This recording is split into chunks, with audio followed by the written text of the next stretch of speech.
Divine Truth.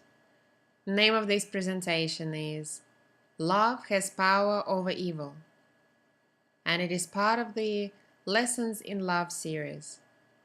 It was presented in Dallas, Texas, USA on the 19th of February 2012. This is Session 1, Part 2.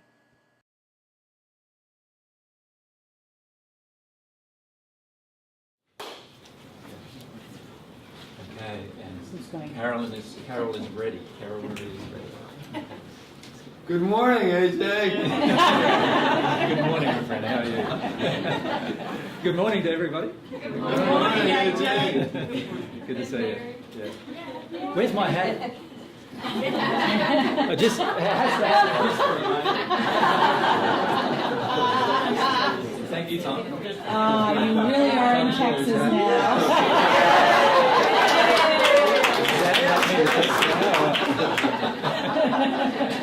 I haven't got the boots though for it. You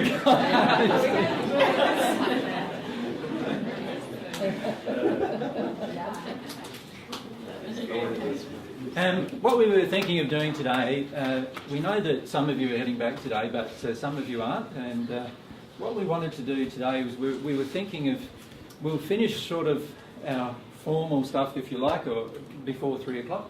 But from 3 to 5, what we're going to do is probably just continue having some discussions with you, if you'd like to, for those of you who'd like to stick around to do that. And then we were thinking at 6 o'clock, around about, that we'd like to go out to dinner. There's a restaurant nearby called Lava 10. When I say nearby, it's probably, how many miles away would it be? 3 or 4. 3 or 4? Yeah. It's a little expensive. Yep. So should we go for PF Chang's? Is PF Chang's cheaper or more expensive? But it's less popular, isn't it, this Lava 10? Less busy. Crowd, but it'll be Sunday at what time? Probably 6-ish. I was going to suggest that we take a show of hands and I think we'll table Yeah. tables. When you say expensive, what do you call expensive? Per meal? More like 20, where I think PF Chang's is supposed to 10 or 15. Yeah, and yeah. Lava's more 20, 25. Yeah, which is more what we normally pay in Australia when we go out to dinner. So for two of us, when we go out to dinner in Australia, we don't get any change from 60 or 70 bucks generally. And our exchange rate now is better than yours. So yeah, you don't realise in America, like I said, how much cheaper it is to actually live here in comparison to other countries, and in a lot of different ways. And food, going out to dinner is one of them. And so when we come here, we love going out to dinner, particularly if there's a good restaurant. So some of you went to PF Chang's last night, did you not? Yes. A lot of you, by the sound. How many of you went to PF Chang's last night? Okay. Did you enjoy your meal? Yeah. We went to Uncle Buck's last night. Uncle Buck's. And it's beautiful. Is it? It was a gorgeous place. Yeah. And it was a nice atmosphere. What I liked about PF Chang's is there's a lot of vegan and vegetarian dishes, and all of them are awesome, aren't they? Yeah. And apparently Lava 10's got a good selection as well of vegan and vegetarian dishes, so that's one reason why we've selected it. We thought PF Chang's for most of you 2 nights in a row might be a bit much. However, if that's not the case, we're very happy to go along to PF Chang's with you and book that one. And who would prefer to go to PF Chang's again? How many of you want to go to the same restaurant again? Not many. Okay, so the option is Lava 10, and who would like to come? It'll be 6-ish, if you can. But how many would we think? So perhaps if we can count that. So if you leave your hands up.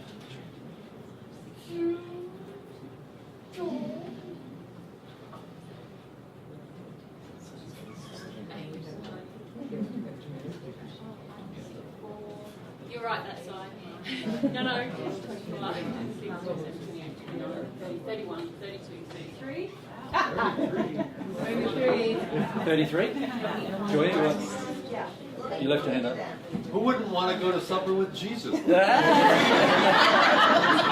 be our last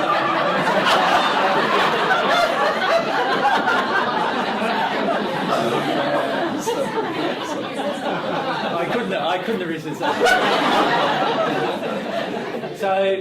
So what we need to do is bring that through. Obviously, that's a lot of people going at once. So 33. 33 alcohol. And if we can call them and let them know.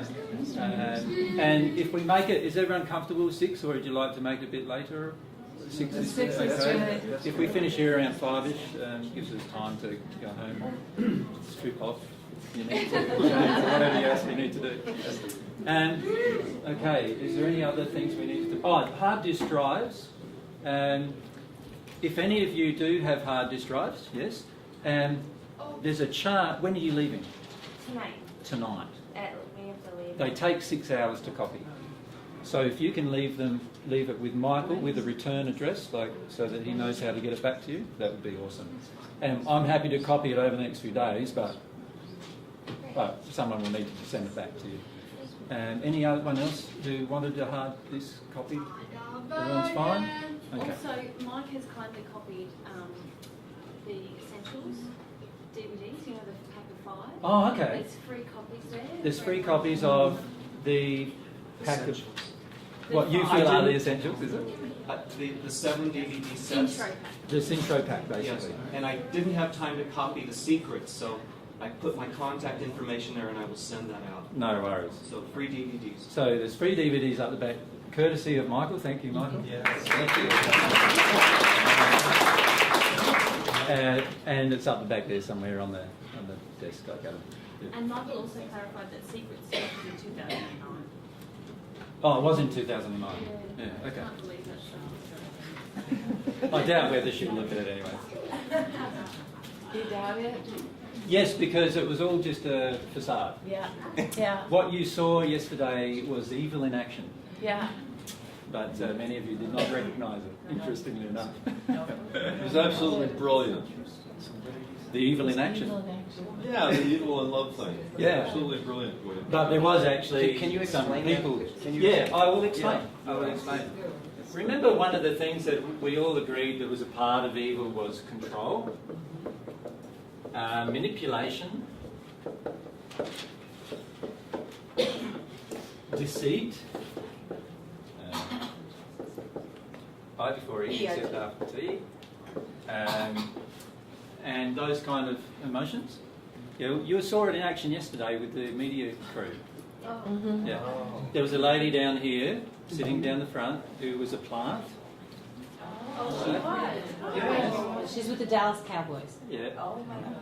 And she was she was chosen to just be like an actress, waiting, and they were waiting, and then the guy next to her was actually a cameraman. And they were just waiting and waiting until the guy who had flown down from Los Angeles had arrived and brought a camera, of course, and all those other things with him, so that they could film Jesus saying he's Jesus. That was the only point for the whole thing. And there was a very large degree of facade in this entire process, of course. Now, she, of course, desired to have everybody feel that she was actually sincere, but she was not sincere at all. She was just an actress doing her actressing. She was pretty good.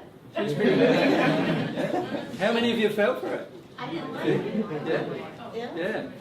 And the crew came primarily because they have been sent by some people in Australia to come to actually do another thing on us in Australia, attacking thing on us in Australia. And like I could see all of that happening, but that's the way it goes. And we have that happening often now with the media generally. We have yet to have, in fact, any honest interaction from any media person. Yeah, where they just fake everything in order to get the shot they want. And And then they fill in the background. then they fill it all in, they fill it all in and cleverly edit the whole thing. And so it'll be very interesting when you watch it. Because you being here will see what actually happened and then what actually gets presented, which is two very, very different things, right? Very different things. But AJ, I like the way you referred them to go and watch, you were on it, right? You understood what was happening? Yeah, I understood what was happening. Because in a way, it could be for other people to go and watch whatever you suggested. Yeah, We won't and use that. we need to use the mic. Yes, So otherwise. So what did you just say? Here we Because go. You weren't here. Say it again. Repeat performance? Yeah. I was just making the point that maybe some good could come out of it and that they could be referred to what AJ had referred her to. Yeah. But you're saying they probably won't use that, so. No. Yeah, Not too at all. bad, yeah. The only reason for them being here was to create another attacking piece, and it was interesting because he wanted me to do an interview afterwards, which it took me 25 minutes to. See, the problem with most people in the media is they believe that if you've got a smile on your face, that it means they always have a chance with you. Interesting. Right? So when you say no, they just come at it another angle. And then when you say no, they're very good salesmen. They say no again, and they come at it with another, and no, and this is the reason why, and they come at another angle, and so forth, right? And they just say no, no, no. And it took 25 minutes for me to say no, you're not getting an interview. Because the last time you had an interview, you totally lied about us and misrepresented us. And he said, but that wasn't me. And I said, well, it's highly likely it's going to be you. However, the truth is that the issue I have is with the company you work for. So my suggestion is to go back to the company you work for, which is Channel 9 in Australia, and say to them this. When you're willing to undo the false stuff that you presented last time and publicly air the fact that you presented all this false material last time, then I am perfectly happy to do an interview with you again. You say that to them. And I said even to them that it's an opportunity for them to prove that there is some integrity in the media. And he said to me, yeah, the likelihood of that happening is zero. The likelihood of that happening. Is Channel 7 and Channel 9 connected? Is it the same company? No. Or Channel 9 also did a Channel 9 did a series misrepresentation. of things, over 3 days okay. actually in Australia. Yeah. And the reason why they did it over 3 days is they got the highest rating for the first couple of days with their show. And so they did it for 3 days. And it was all just about misinformation, like, you know, it's hard. We don't want to go into all of the details, but there's a lot of lies here. It is interesting because the woman who was sitting there, she said she worked with the Dallas Cowboys, and I was going back to my room, and she stopped me and asked me if I would just be willing to answer some questions. And I said, sure. And so every question they asked, I gave them an honest answer, and it wasn't what they wanted to hear. And they kept trying to get me to say something else. Exactly. Like, do you believe he's Jesus? And I said, well, it doesn't matter. But do you personally? I said, well, not the Jesus that everyone has changed and made what they want it to be. Yeah. But I know that'll be edited out, So it'll be interesting to see if any of it is kept and how they work it. Yeah, and it's highly likely that there were some microphones being used while you were being asked questions, just as there was a camera on me the entire time that I was being asked questions when I said no to an interview. So we'll see what happens with that too. And what I like about all of these interactions is that each step they take, they demonstrate their own deceit. And that's a very good thing, because eventually all of us will start questioning whether what we're seeing on the media is actually real. Right? Now, many of you have seen already in England, yes, have you heard about the big media furore in England that occurred through Murdoch Publishing? Yes? and lots of journalists are even being have been indicted for. I can't remember. Some have been put in jail. Some have been put in jail, or they have to go to court for. They've been put under arrest for tapping, for illegal tapping, and so forth. This happens very frequently, and all they're doing is demonstrating their own evil intent, their deceit, and so forth. And the best way to combat it is with some love, yeah. And the guy couldn't understand yesterday why I wouldn't want to have an interview given the power of the media, right? And he couldn't understand me saying no to him at all. So he just went on and on and on. I said no again and no again and no again. No, it's not going to happen. And he just went on and on and on, trying to come up with reasons why I should do it. And the reason why is because they actually do believe that I'm the person who's deceitful. So they believe that I would definitely take the option if I had it. They believe that I'm trying to get power over people, and do you know what I mean? That's what they believe, and they can't understand me at all at the moment, which is really interesting, I find, because they've never met a person like me, to be frank, who does not utilise whatever media is at their disposal to do whatever they desire to do. And so they're all having a lot of trouble with me in Australia and elsewhere. When we go back to the UK, we've got another journalist over there who wants to interview us as well. And in future, we saw the opportunity to give you a good rap. It won't come across. So they heard it. It won't come across that way, and you fell into the trap of evil, actually. Nah. To be frank. Yes, you did. Fell into the trap of evil, and this is something I want to discuss with you. So, can I ask you a question about that, though? Yep.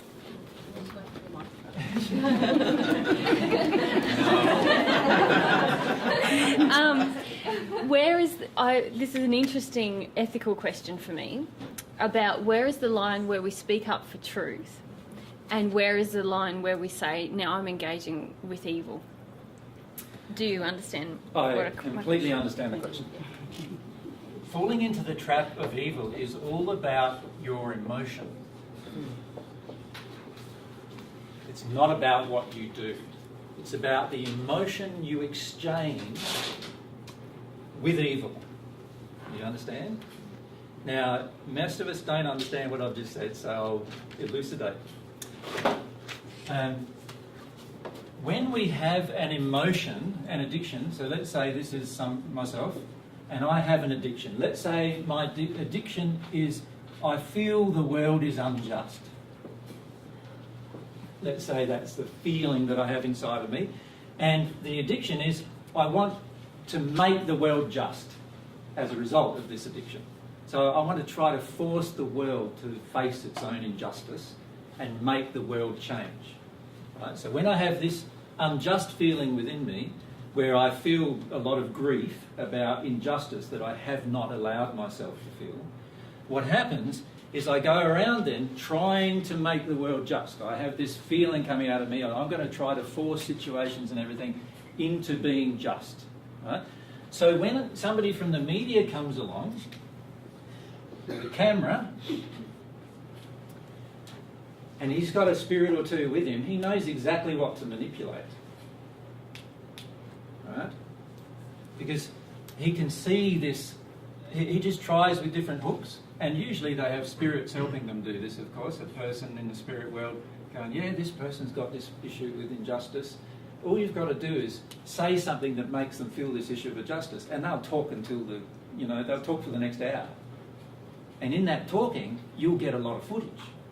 You'll get a lot of footage about all sorts of things that you can then manipulate and carefully edit, cut out this 10 seconds and that 20 seconds, and before you know it, you've got the person saying almost totally the opposite thing to what they were actually saying, just by this editing process, right?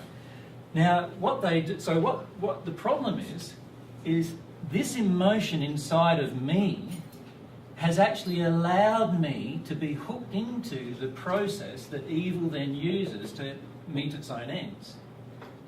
Do you understand?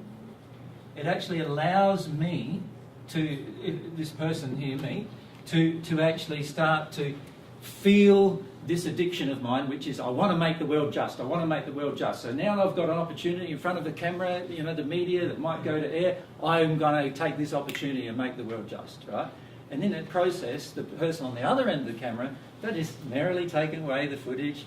Yeah, because we can skillfully edit all of this footage to the point where what you've said is unrecognisable. That's the reality, right?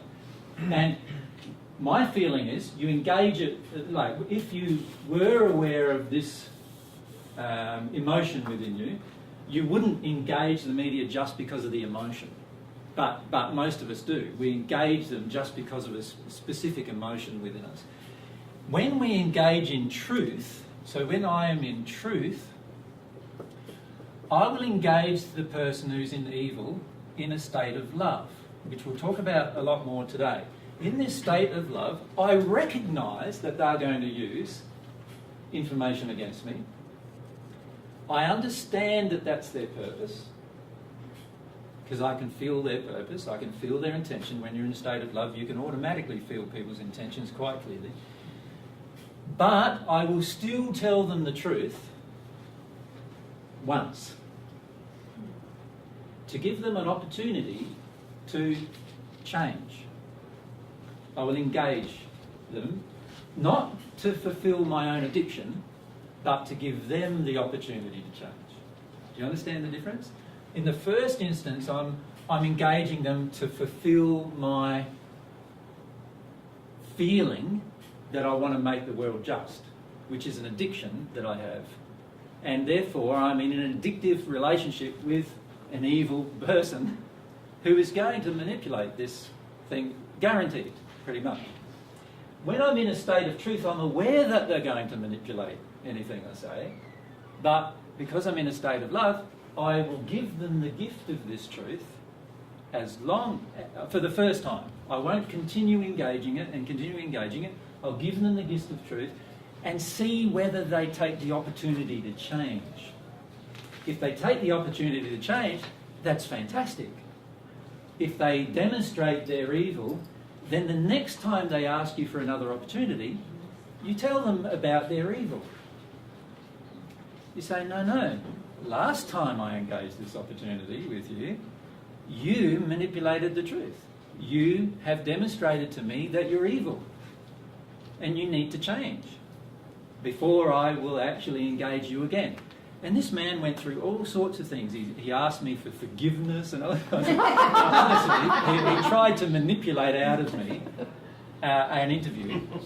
And I just said, you don't understand. You still don't understand. And every time he came up with another explanation, I said to him, you don't understand. Again, you don't understand. This issue, I'm not upset. Like, it's an issue of truth. You're out of harmony of truth. I can't re-engage it.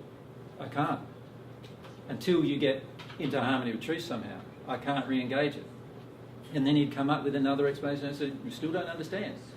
I'm not angry. I can't re-engage you because you're out of harmony with truth. I can't do it. And then he comes up with another explanation and said, I'm sorry, you still don't understand. And I said to him a number of times like that, you do not understand me at all, because you don't understand that I'm only going to engage you when you now prove to me that your organisation, Channel 9 in this case in Australia, is actually going to deal with me with integrity and truth. They're the only types of relationships I want in my entire life. I only want integrity and truth type relationships. You've demonstrated, your company has demonstrated, and your actions today have demonstrated to me that you're totally out of harmony with that. So I can't engage you. Does that make sense? Yeah? So Mary, you wanted to... So I feel it's very clear, because you're in a state of love with these people, and I observed you last night. You were very loving to everyone in the room, including the guys who had sort of come to expose something, and then with the journalist afterwards. For me, and as all of you know, in Australia I did some interviews with the media, and I was very afraid, so that's not love. But I had a feeling in me of, some of it I can see was error, some of it was a bit stand by your man, which is not a loving thing. No. But I did have a sense of, I don't want to hide who I am. Yeah. I feel someone's come knocking on my door and asking me about myself. If I hide this, then I'm not honouring the truth of what I feel, what my experience is. So I engaged with that process. And it was scary. And also then they completely falsified everything about us and tried to make me look crazy, as well as you. And I didn't grieve about that either, properly. Yeah. This was our first set of interviews in Australia. Yeah. So yesterday when the media guys came, I immediately just started shaking. Like the fear that I was denying about the past experience was with me then. Not for any rational reason. I couldn't understand why. I knew what they were going to do, knew what it was all about, but I just couldn't stop shaking. And then when you were speaking with the guy, I felt this feeling of, there's truth here, but I could feel that there was a pressure behind me wanting to say the truth. I felt there was beginning to be anger that I wanted to put out there because I felt they'd done me wrong. So I had to shut up and just sit there. I guess why I'm explaining all this is because I feel that a lot of people here, as well as myself, still grapple with, when am I loving? When am I just saying truth? When is it right to sit back and own my stuff? Because I do feel there is an issue of hiding ourselves and hiding our truth, which is not honouring our experience or love or God or any of those things. The key I feel is more about your own addiction. So you need to recognise your own addictions. So if you have an addiction towards, like I mentioned earlier, injustice. So yesterday during the conversation that we had with the media people, you felt that injustice to a degree, and at times you wanted to actually, Mary actually could feel the injustice of the whole thing, and she wanted to speak up about it, and in particular she felt the injustice with the woman who was present. Didn't you? I felt she was being dishonest. She may go to church and be a Christian, but the way she asked her questions was very specifically, it was waited till the camera was on you, and it was also specifically phrased to get you to say, she wasn't telling us the truth. No. And that really, and even when I confronted that in her, she denied it again. She denied it again, yeah. And then that made me feel a bit upset once she denied it the second time. Yeah.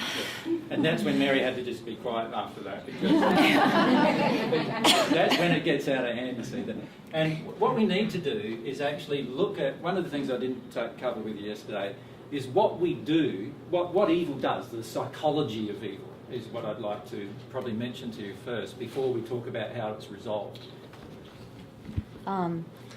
I was a little bit uncertain. It felt like there was a red flag on that side of the room. And then I was like, I'm not too sure what that is. Like, I don't want to be judgmental.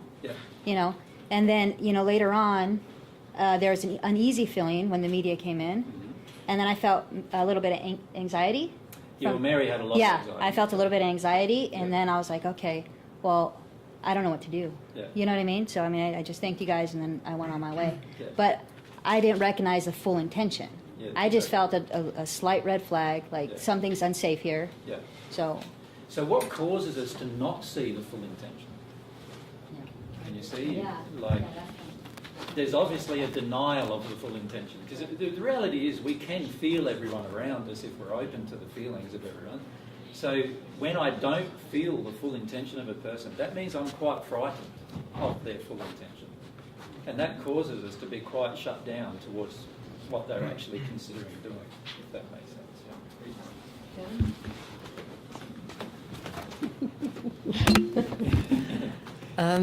I wanna say something to my part in that all, and my own addiction. Of I can help them. I know that. I was in the lobby and I overheard the reception person saying, H.A. Miller, no, he's not here. And he said a couple of times, no, he's not here. H.A. Miller, no. And I assumed I can help. I know he's here. Somebody is ringing if it's happening here, the event. And so I said, no, he's here. AJ and Mary are here. And she said, Mary. And then she looked, Mary Luck. And so then I felt guilty. Had a list of the names and... Yeah, no, the reception people said it on the phone, Mary. It could be Mary Luck. The booking's in Mary's name. Yeah, but actually there was a slight thing in my mind, or a spirit or not, to actually not do what I usually do and say, yeah, I know it, I can help you. But I didn't listen to that because of my addiction to, I can help, yeah. There was a number of situations. Mary was in an addiction to, So what happened for Mary is that the guy come in and asked to bring a camera and everything, and I said to Mary when she talked to me about it in the break, I said, who are they from? And she said, I didn't check. And I said, well, if they're from Channel 9 or Channel 7, then we don't want them there. And that needs to be explained. So why didn't you ask? And Mary then realised the reason why she didn't ask was because she was afraid. Right, so she just felt she had to conform. I was very certain that they wouldn't film you guys without your consent. But I knew AJ, it's okay to be filmed, but I was so terrified that I didn't. Whereas what I would have done if it was me on the doorway, I would have said, yeah, who are you from? And they would have gone, Channel 9 in Australia or whatever. And I said, well, yeah, the last time I did interviews with you guys, you just completely falsified the entire thing. And in fact, myself and Mary received about 1,000 emails of threatening, death threats and all sorts of things as a result of their presentation. And which were all false information that they presented. And I said, so no, you can't come in. And I would have left it like that if it was me, you see. And the reason why is I'm not afraid of what the media will do with that either. Like, they can say, he's having closed meetings now, he doesn't let anybody and that's fine too. You know, secret cult meetings. Yeah, secret cult meetings stuff. Yeah. Well, AJ, he asked me if I thought you were Jesus. Yep. And I said, well, it doesn't matter, the message is good. Yeah. And then I said, well, look horses don't have baby chickens. Even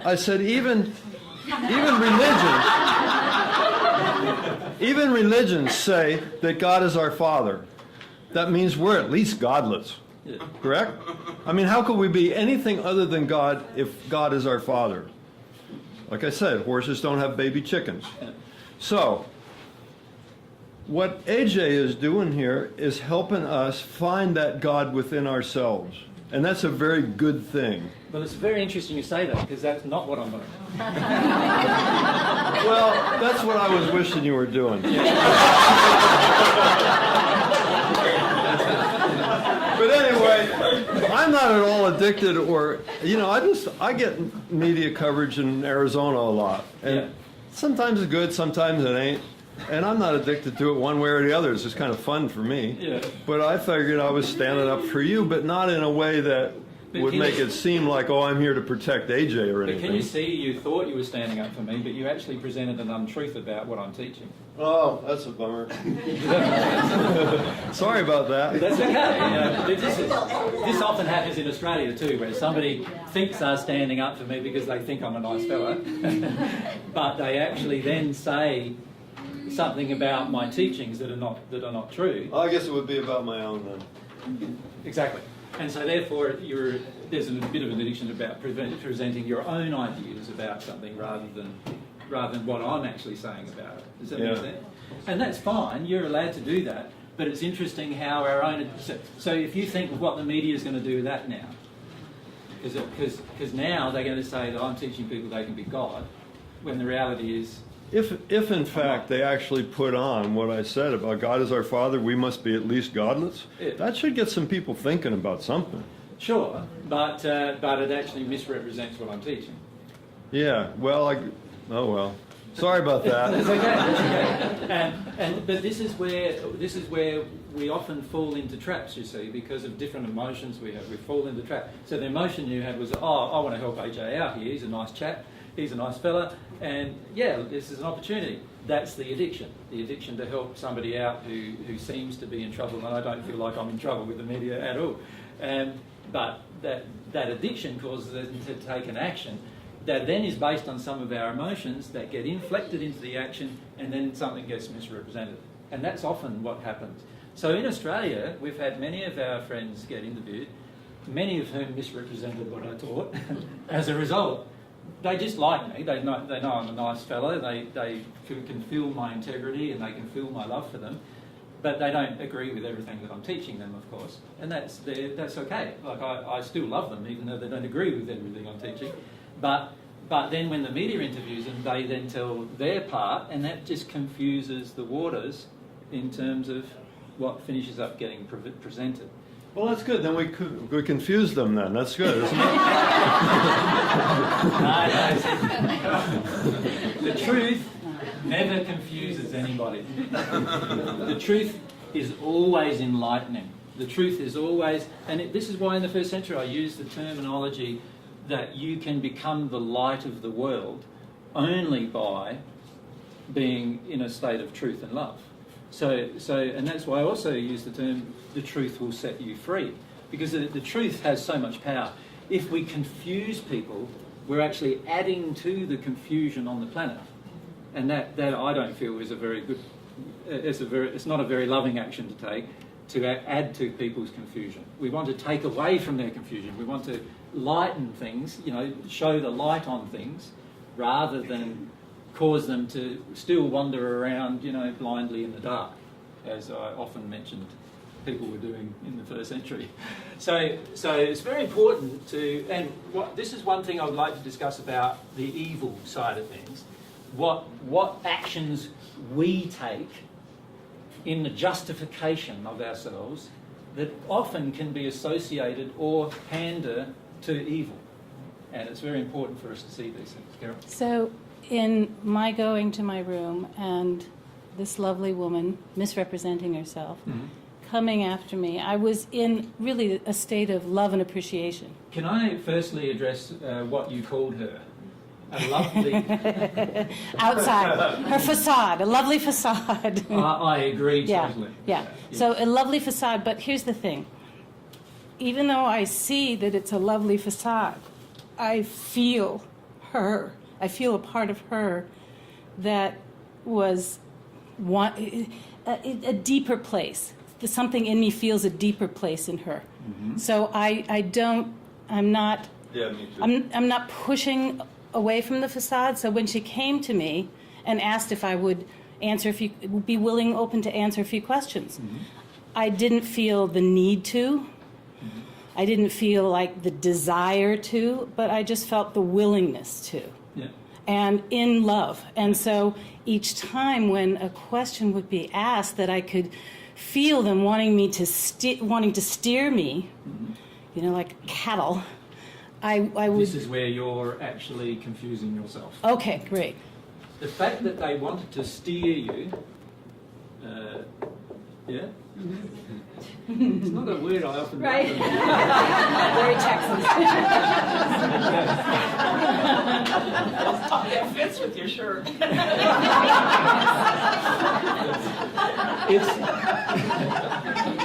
It indicates that you saw the manipulation. You felt yourself being steered, so you saw the manipulation. Yeah, halfway through. Halfway through. So, right. So even if it was halfway through, that's fine. Right. You saw the manipulation. So you realised that you were being manipulated. Now, if you were in a state of love, you would have stopped the conversation at that point and you would have told her the truth. You are now just attempting to manipulate me. This is not very nice. Now, in that process of telling her the truth, you are actually being far more loving than you were up at that point. Because she now has the opportunity to change something that's unloving within her. So when you feel yourself being manipulated by another person, at that moment, if you are in truth, at that moment you would stop. You would stop the entire conversation and you would actually extend the truth. If you love the person, you would extend the truth to them, which is, you are now manipulating me. Very interesting. Why would you want to do that? What's your motive for trying to manipulate me? Does that make sense? Yes, it does. And that then would have turned into a very different conversation. Yeah. She would have either got very angry with you or denied it all, or all those kind of Yeah, things? it wasn't with her. It was with the interviewer. Oh, with them. Yeah, I with didn't have I didn't have a conversation with her. Oh, sorry, with the interviewer. Yeah, it was with the interviewer, and it was only when he asked me questions that felt clear when the question was asked, just like, "Do you believe he is Jesus?" But this is where you felt sometime during the interview that you were being manipulated, And then I should have, yeah. and a loving course of action would have been to address it. that. That's, yeah, Does that okay. make sense? Great. Yes, Right it does. there and then. Yes. Right. Now, for the majority of us, we don't address it there and then because we're afraid of what's going to happen after that. Yes, Marina? I had a very interesting truth. I was hit with something very interesting. I find myself to be like a vibey person and really good and like in tune with people's emotions on most days usually. And what I found was that I saw this girl and I thought she was so pretty, and I was completely blindsided with her inner motivation. And because everyone was talking about it, I was like, her really? She knew that guy? And then when the gentleman came in, because I'm very sensitive to threatening and menacing men, of course. Now And yes, and he came into Mary, and then I just felt Mary's being just go like this, and I was just like, oh my God, I just want to like take this dude out of the room, because the whole energy of the whole space changed the moment they walked in. I felt that. Yeah. He was very rude, even interrupting. Yeah, I really felt like that too, but I don't feel it's my place to say anything, but I wanted to rescue her. Well, it is always your place to say something. Oh, it is. You're very rude interrupting us here. Is it? Yeah, yeah. Really? Oh, that's good to know. You put up your hand and say, AJ, can I have something to say? Yeah. No worries. This man's very rude interrupting us. I said, I agree. And I just found it very interesting. I don't know if anybody else can relate how sometimes, this external thing, that I have an issue that I really like attractive people. Yeah. And when people are very externally, what I find to be externally attractive, I become completely blindsided by, like, They're even though, true. and she was looking at people up and down, and I could see that she had this thing. I was like, oh, maybe she just has like a mommy issue or something. But it was very interesting that I noticed that, and like how sometimes, And this is what we often do as well. We look at the outward appearance of an individual and not seeing their true character, or we overlook their true character because we like their outward appearance. Yeah? And this often happens too. I had the same reaction to her Yeah. when I saw her. She's young and beautiful, Yeah. and she was clear in her expression of what she said. And I thought, wow, somebody from Texas who heard about you being here and hightailed it up here. I was completely taken by that, and She was being totally deceitful about yeah, it. and I didn't feel it. And again, because she was beautiful, it's the same thing. And also, when the men walked in, I had a different feeling about them. Which indicates that there's an openness to a woman being evil. But No, and wait a minute, openness to. you allow. Oh, okay, got it. You automatically allow the woman to be evil because of other things you're overlooking. Right. Does that make sense? Right. But when the man walks in who you can feel is a bit evil, then you're really confronted. Yeah. So I could feel a difference. That's all. I didn't think much about it. So but if we had spirits around us, which type of spirits would find it easy to manipulate you with their evil? We're men. Women. Yeah, Women. women who Sure. are evil. Sure. And And with many him, women I don't thought have- he looked media. He was next to the cameraman or something, and Yeah. I also had this thing about media, but I didn't think she had anything to do with it. so- Exactly, yeah. It was all very candid. Didn't you see how she asked that question just when the camera was in? She had an opportunity for 3.5 hours before then to ask the question. Didn't ask any of it. Just when the camera went in. She noticed when it went in, saw the interaction, everything happened. Now she was in her actress mode. Yeah. I had a totally different reaction. Like, I didn't find her beautiful. I thought she was I felt really repelled. Because you're fairly sensitive to the spirits with her. Right. In fact, she wasn't even there in her eyes. That's correct. She was totally, Completely not there. completely The spirits with her were overcloaked. very dark. Yeah, Very it was dark. awful. It was painful for me. Yeah. And the anger and the intensity of her energy. And I kept looking at her, and When she you had say a the really... intensity of the energy, it's far better to define the emotion. So, Okay. so what emotions did you feel from her that confronted you? Okay. Anger. I So put a lot anger of was one of them. So, Yeah. so you could feel her anger. You could actually see her anger in her face as well, which is quite... Well, I also felt a strong male presence with her. She looked masculine to Very me. true. There are men spirits with her. Yeah, so she didn't look like a sexual woman. gratification, actually. But, yeah. Right. Yeah. And so then my question is, Was I supposed to do something about that? Because I just sat there going like, okay. You don't have to do anything about it, no. And all we need to do is just feel about it. Because when we feel about it, we go, okay, there's this person, what do I feel about it? Oh, I'm a bit afraid of a woman's anger, for example.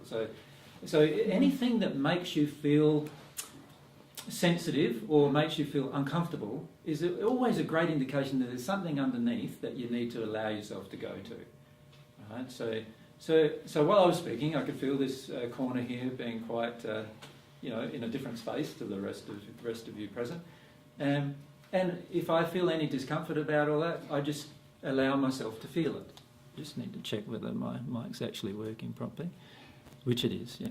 So I allow myself to feel it, and in the process of allowing myself to feel it, hopefully I'll deal with something in that process. And all I did was wait for the undoubtable reason why they were there to appear. Does that make sense? Interestingly enough, Mary and I's spirit guides said to us in the morning that something would happen.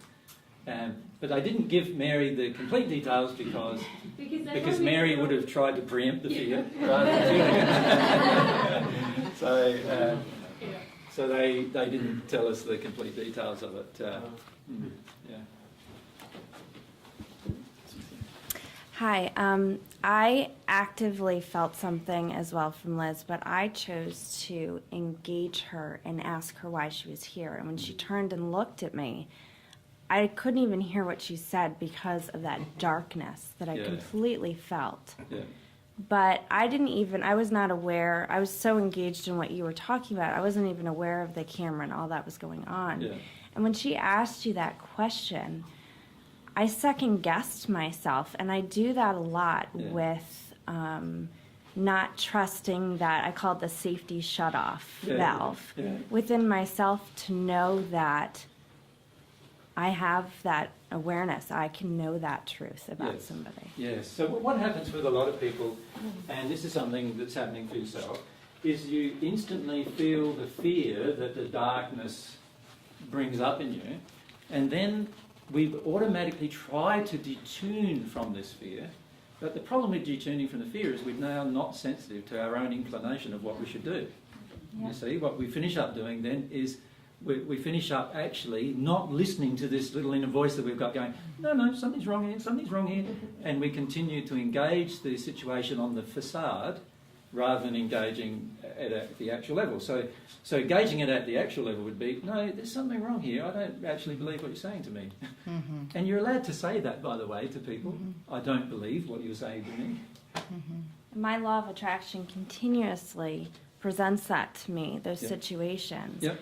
And I haven't got into really feeling the emotion behind that and the injuries with my parents. Yep. But intellectually, I know it at least now. You know it's there. See, the beauty of our law of attraction, or God's law of attraction with your soul condition, is that the law of attraction is bringing you the events, usually day by day, hour by hour, minute by minute. Yeah. And most of the time, it's like, that one went past, that one went past, that one went past, that one went past. Oh yeah, I saw that one. and so forth. That's a lot of times how the law of attraction works for us, yeah. So AJ, when he came in and he sat by me, somehow he knew I was the hostess or something. And I do not like that. That is uncomfortable for me. Yeah.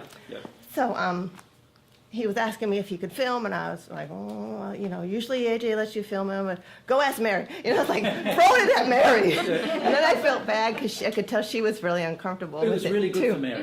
It was good for Mary. Absolutely perfect. Yeah. I have a lot of gratitude that it worked the way it did because it triggered everything in me. Okay. And I had to make the call.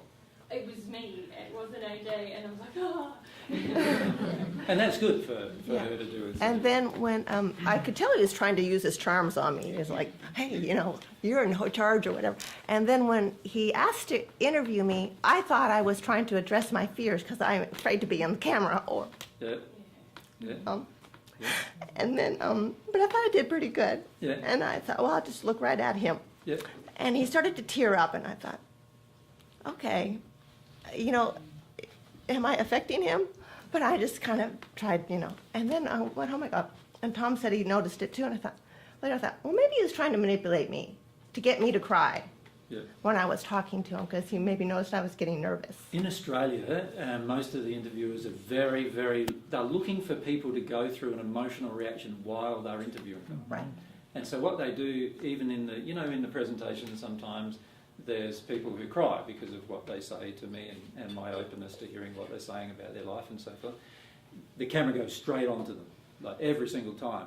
There was one person who was in Australia who was spirit overcloaked at the back of the room, and he was on the floor overcloaked, and none of my business. He's allowed to be overcloaked if he wants to be, but the cameras went straight up to him, straight on him, show all of that, and that's what they're looking for. They're looking for controversial footage so that they can display things that this is what's going on with the cult leader and all those kind of things, and he's manipulating their emotions and all those kind of things.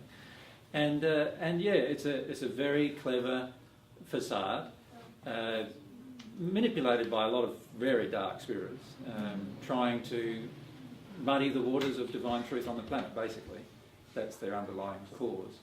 It's interesting, like I said to the guy yesterday, I said, look, there's hundreds of thousands of other guys claiming to be Jesus on this planet. Why is it that you're following me around? Right? They don't realise, but the only reason they're following me around is because the spirits with them know that I'm the actual Jesus. That's the only reason they're following me around. Because the spirits with them want to muddy the waters associated anything to do with myself. And this has been going on now for quite a few years in the spirit world, and now the media's involved. It's going to probably go on for a while yet. Is the reason that they want to muddy the waters of you spreading the divine truth, this is kind of going back to what you were talking about yesterday, because this group of spirits does not want to deal with what is going on with them emotionally? Well, that's an underlying reason, but see, when we examine the real emotional causes for anybody, we need to actually go from the top down in terms of analysing the reasons. So if you really wanted to say the reasons in terms of in the layers that they actually appear, the top layer is this. The top layer is, in the hells, the spirits in the hells have control of the earth, right? They're in the darkest of the hells, they have control of the earth. They have control of the earth in a number of different areas. There's women spirits who have control of most women on the earth, right? And the way that they approach control is that they are attempting to influence every single woman in a partnership or in a family to actually dominate the male in the relationship or in the family. That's what they're trying to do. That's their idea is you don't conquer from the top down, you conquer from the bottom up, from the family up. So they feel that if you can conquer every family by having the woman be the ruler of each family, then eventually the woman will rule the world. That's their viewpoint. These are all people who want to rule the world, by the way. There's another group of people who are very interested in the politics and the economics. In the spirit world I'm talking about now, there's groups of spirits who are very interested in these two areas, and then there's another group of spirits who are interested in the religious area, in the area of religious control. Right? Now, can you see that if you cover those four areas primarily, you've basically got control of the entire world, pretty much. Right? Now, when Jesus comes to earth, and whether you believe I am Jesus or not, it's immaterial. When Jesus comes to earth, what's he going to confront? He's going to confront every one of those systems by what confronts it? Truth. Truth confronts every system. As each truth hits the universal stage, all of these areas are going to be confronted. These spirits with these people, the people don't realise this. The people don't even understand why they're following me around. Every time they come to interview me, they think, he's just an ordinary guy, pretty boring to talk to.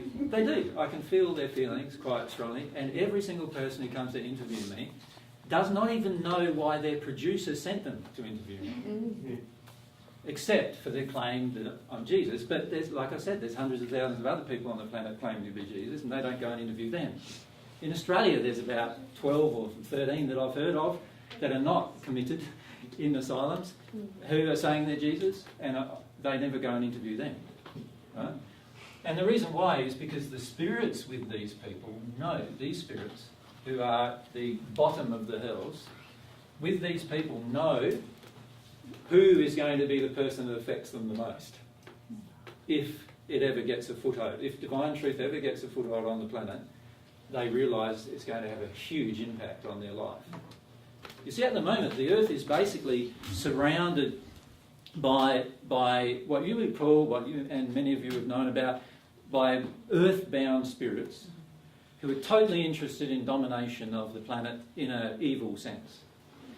Now, if the earth raises its condition into the second dimension, so if everyone here on the earth actually raised their condition to the second dimension in terms of their condition of love, not a single one of those spirits could ever influence the earth again. Now, you imagine what that feels like for those spirits. All of their controls would be gone.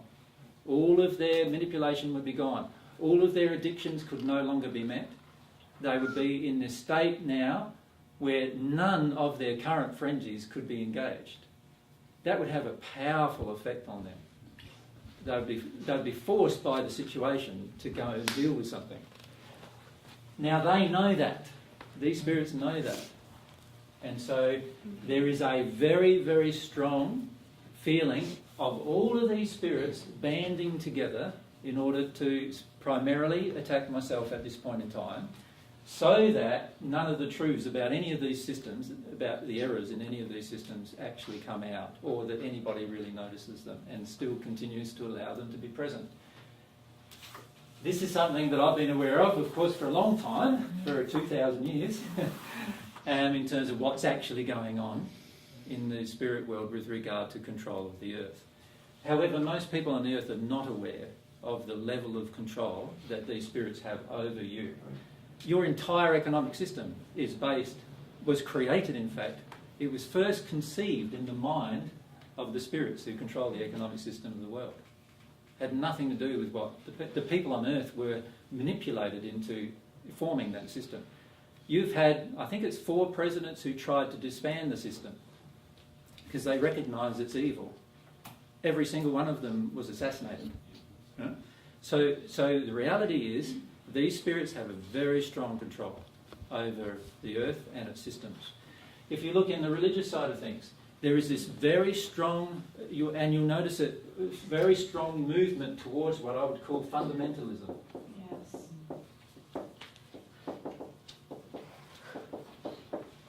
Yeah? The car bomb. Yes, where they justify religiously acts of violence. In other words, they religiously justify evil. Right? So there is a very strong motivation from spirits who are in deep hells using religion as a means to control. Their belief is they're doing God a favour. Every person they kill who's of an opposite religion, they're doing God a favour. They believe they're worshipping God this way. When you talk to them, and we have, when you talk to them, they cannot see the error of what they are doing at all. They believe very, very strongly in their cause. Right? They are like the spirits in the Catholic Inquisition. Do you remember them? The people, the Pope and the other religious people in the Catholic Inquisition during the 16th, 15th, 16th centuries. They justified rape, murder, all sorts of things with a religious justification. You know, they had the test. What did they call it? What they would do is generally they'd hang somebody up waiting for a confession. If you never confessed, right, then you'd die, and that would prove your innocence. So they would torture you and tortured you until you died. And then when you died, that was proof that you were innocent. If you submitted and said, no, I have done something wrong, whatever, then that was proof of your guilt. That's evil, is it not? Yes. Yeah. Well, the people who lead the religious movements in the spirit world are those spirits. Yeah. I'm a little confused. Yep. Tell me about, are there overcloaking spirits working on the earth right now that are positive? And at the same time, I'm a little confused about spirit-guided messages. How do we discern? How do we know? Well, I've just given a series of talks about that in the different countries that we've gone, because a lot of people have asked the same question. And let's talk about, just briefly, what are we going to say, mate? No, it's okay. Well, I wanted to talk more about what you were just putting on the board, so it's okay. right, what do you want to talk about? What occurred to me, or what I was feeling about, was you're talking about these spirits, so it's about spirit influence, but these spirits who are in positions of evil. And yesterday you touched briefly on the psychology of evil, and I was just reflecting some of the points I know that you want to cover today are a lot about the psychology of evil. Yes. And how many of us carry the same injuries, and this makes it very easy for these people to influence us, because we do feel it is justified if someone's hurt me, I can hurt them back, yes. which is actually evil. Yes. And so these guys find it quite easy to manipulate the earth. Yeah, yeah. And perhaps what we need to do is continue with our discussion that we started yesterday, because that will enlighten things a fair bit. And then if we can come back to the question later today as to how spirits actually do. There are some good spirits attempting to influence the earth too, of course. Okay. So there are good spirits influencing the earth. There are malevolent spirits. And in fact, one of the talks I've started giving in England, I've talked about the primary two types of good spirits, and a third type of good spirits in the previous talk just before we left England. And when I go back to England, the next talk will be about the dark spirits that influence us. So I've actually talked about all the different types of spirits who influence us in other talks. And is that talk going to be then on the recording? Well, that no, Michael's not until we get back to Australia. Oh, gotcha. Yeah, Okay. And then it all has to be edited and so forth. It's quite a job to edit all those talks and so forth. So let's go to the psychology of evil just for a second, because I think it's important to understand it. Because when we start understanding the psychology of evil, we start seeing that actually for many of us there are still evil tendencies within us individually, right? And this then helps us see how we are manipulated by others' evil. Does that make sense? So let's begin with them. Now, I've written some of them down because there was quite a few of them I wanted to mention. One was that others, this is a justification for evil, others have attacked us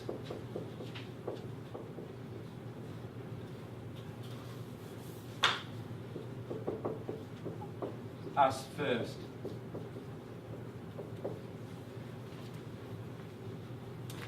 So in other words, I was attacked by somebody, so that now justifies me attacking them in return. Now, can you see this even goes down to someone was angry with me and I justify being angry with them in return because they started it. Right? As long as they started it, we're perfectly happy to go into evil. Basically, that's what we're saying. Right? As long as somebody else starts it, I'm perfectly happy to engage it. Now, this concept is a very unloving concept, but it is in many of us, where we believe that it's okay to engage something as long as somebody else started it first. Now, it goes right the way through to wars even. Somebody provokes until the provocation becomes too great, and now they started it, we're going to finish it, is the attitude of evil. Yeah?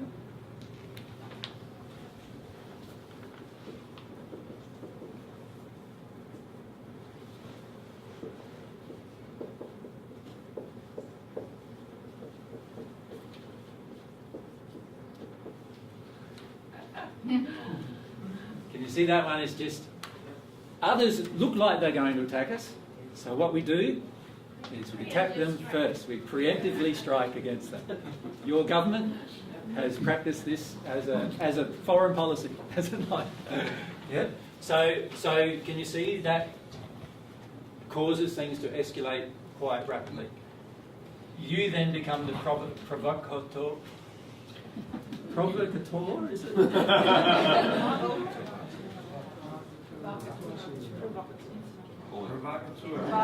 Provocateur. It's a big word. It's far beyond my...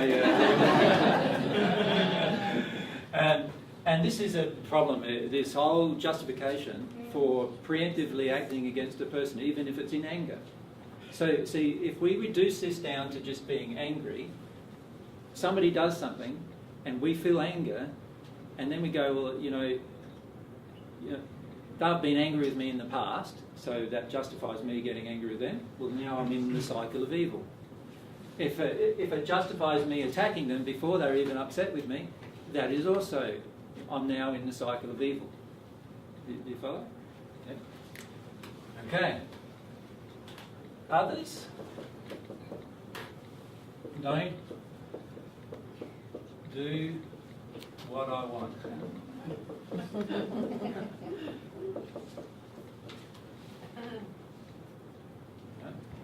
Now, it's amazing how often we use that as a justification to attack others. They're not doing what we want them to do what we want, and we're willing to go to some kind of length.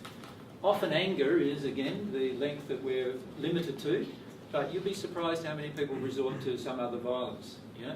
We often see this acted out in the playroom or the classroom, where children are reflecting the unhealed emotions of their parents in the classroom environment.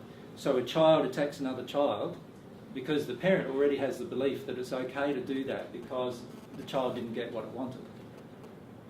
Does that make sense? So it's not a justification for evil, but we use it as one.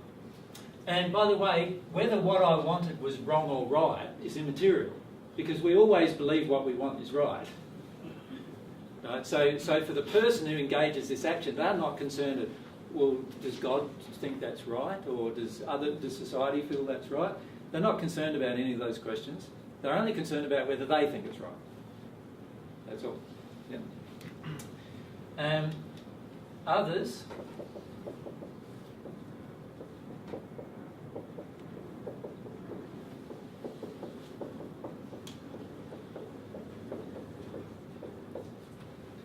Others have been unjust.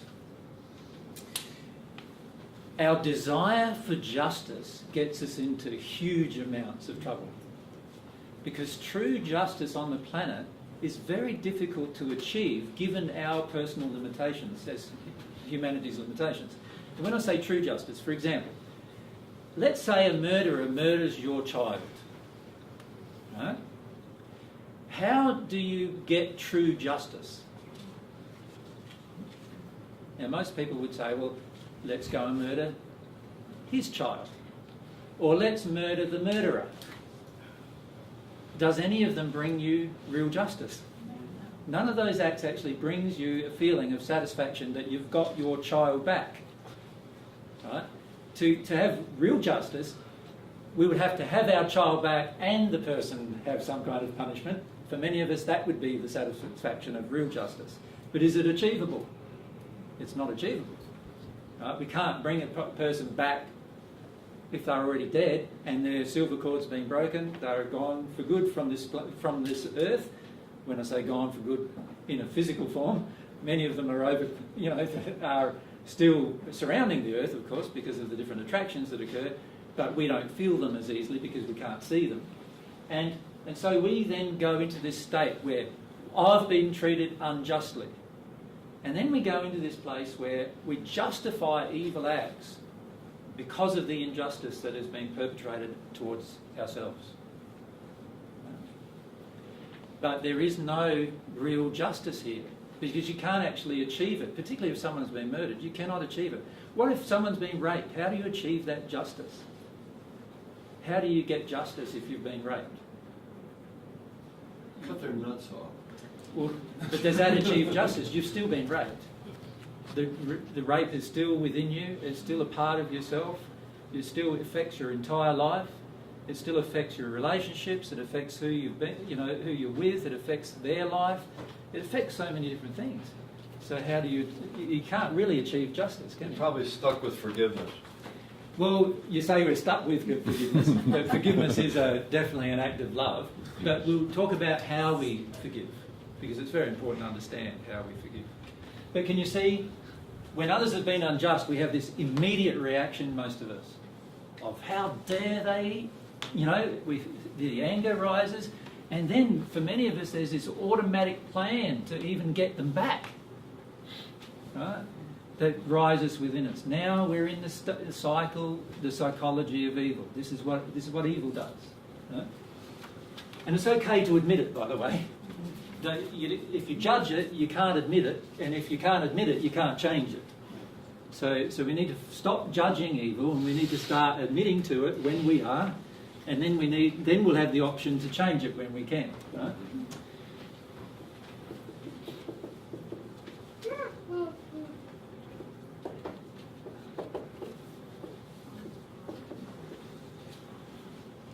There's another justification for evil. Religiously, this has happened throughout history.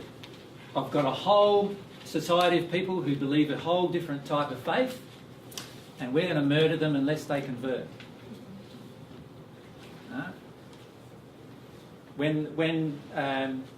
If you look throughout history with almost every religious war, this is the underlying principle. If the other person is wrong and they don't change, I can murder them even to try to force them to be wrong. I can threaten them with their life to force them to accept that they're wrong. It is part of the psychology of evil. Can you see we even have that in a lot of our arguments with our wife or husband? Can you see that? Where we see our partner as wrong, and then that justifies our anger with them.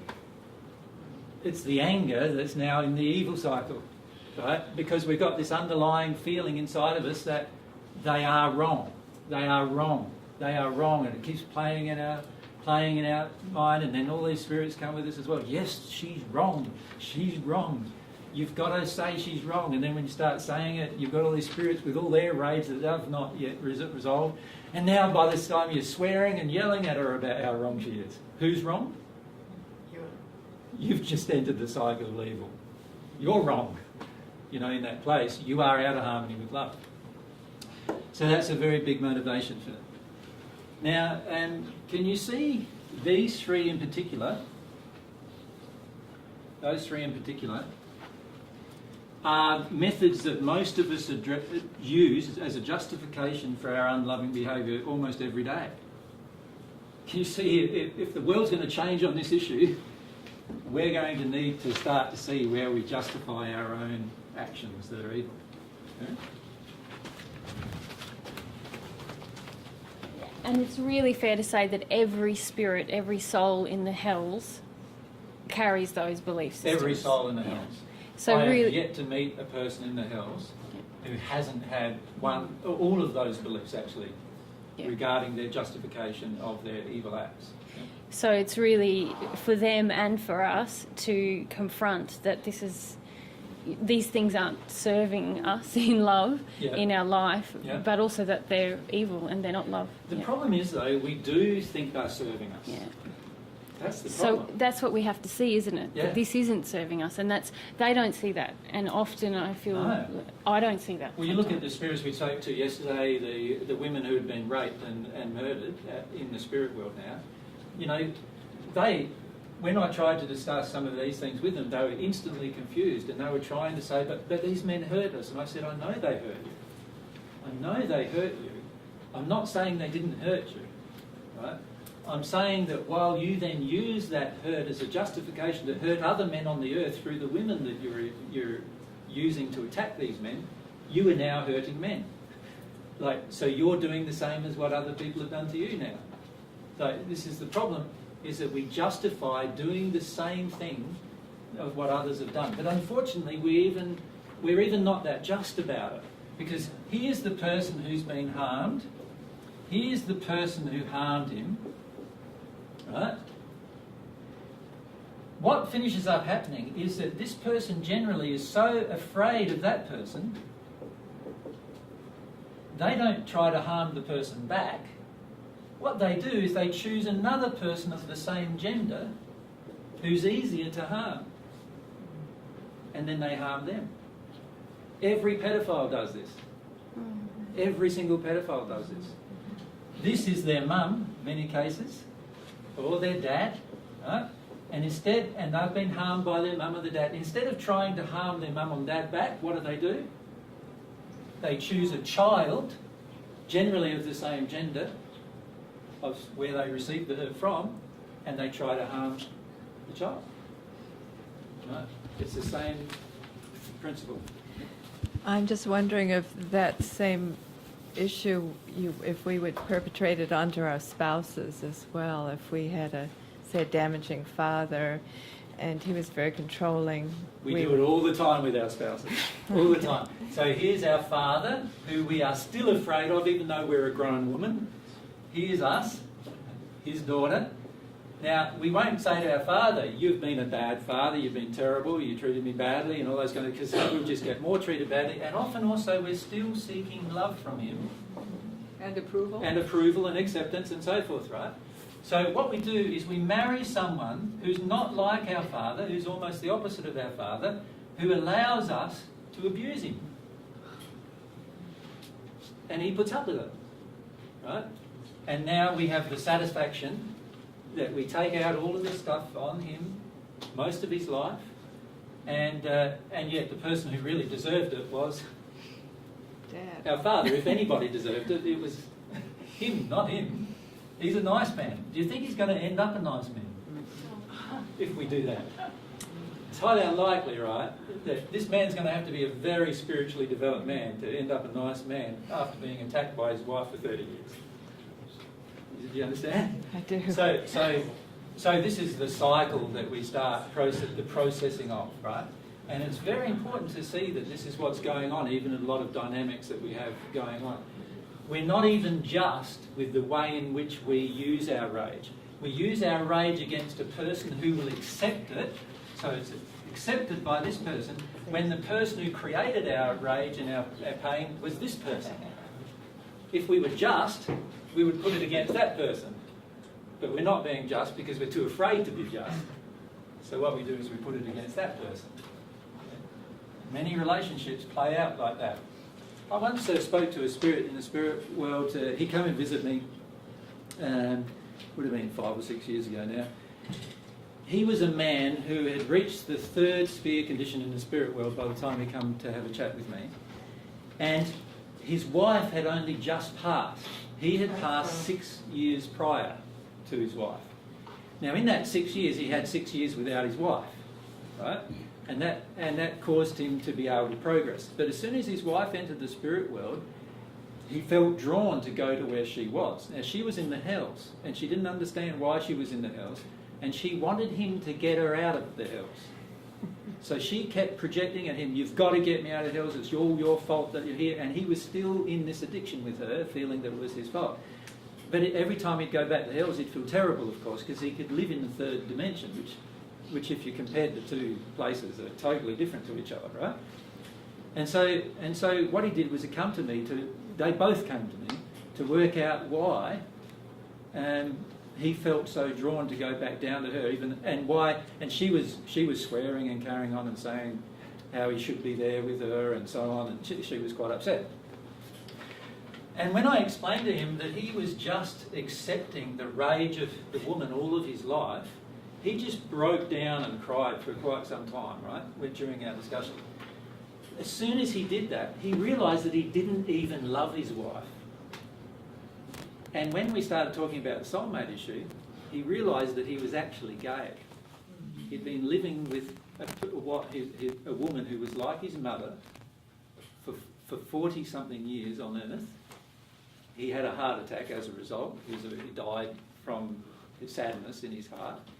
And he passed over in the spirit world, not realising that as soon as she passed, he'd be drawn back exactly the same way into exactly the same relationship again.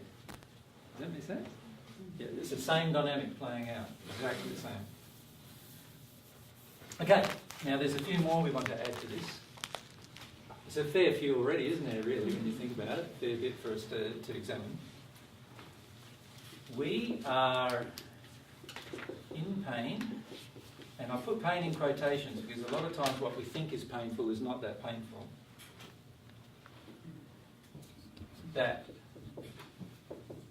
we don't want to feel. Now, this is, by the way, personally or as a society. Many societies get to be in pain.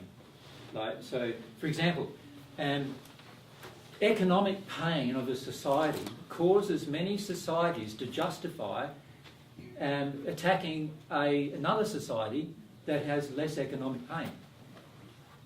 Right? This is exactly the justification that Hitler connected to in the German people before World War II.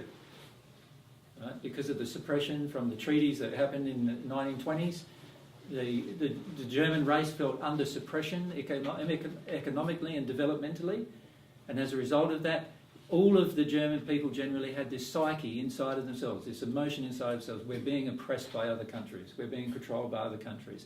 A leader comes along and just expresses the exact emotion that all of the people felt. We're being oppressed economically and developmentally by other countries. They all agree, and so they support him. It doesn't matter what his other agendas are. They're automatically feeling a justification to take action. Yep. We are in pain that we don't want to feel. It's a huge motivation that we have to actually take out our pain on others. We can even go down to the same thing we are in, but even just discomfort is often a justification. We are uncomfortable. This is and that we don't want to feel. And whether, and again, personally or as a society, we're uncomfortable. And our discomfort, our addictions to comfort are huge. In Western society, they're huge. Most of you on a daily basis would not be able to put up with what happens in the third world without having huge amounts of emotional responses to it. Many of us criticise the violence in those nations, not understanding that if we put ourselves in those exact same conditions, there's a high likelihood we would also turn to the same kind of violence. Right? And as Western society, we are addicted to our comforts. We are so addicted to our comforts that we're willing to rape other countries that are less wealthy than ourselves in order to support those comforts. That's the reality of our life. In fact, it is my very strong belief that unless Western society changes, the world has no hope to change. We have a responsibility to change first in Western society. We have the most comfort. We have a responsibility to change first. And then the last one I've written down, we don't get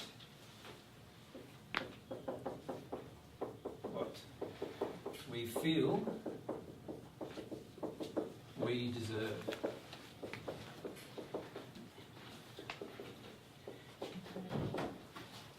Now, in different countries, what you feel you deserve is different. Right? And that is very, very dependent upon what you grow up with, right? Very dependent on what society you've grown up with. So if you grow up in one type of society, you might not have very strong opinions of what you feel you deserve in the same line as other societies. So in America, what do you feel you deserve?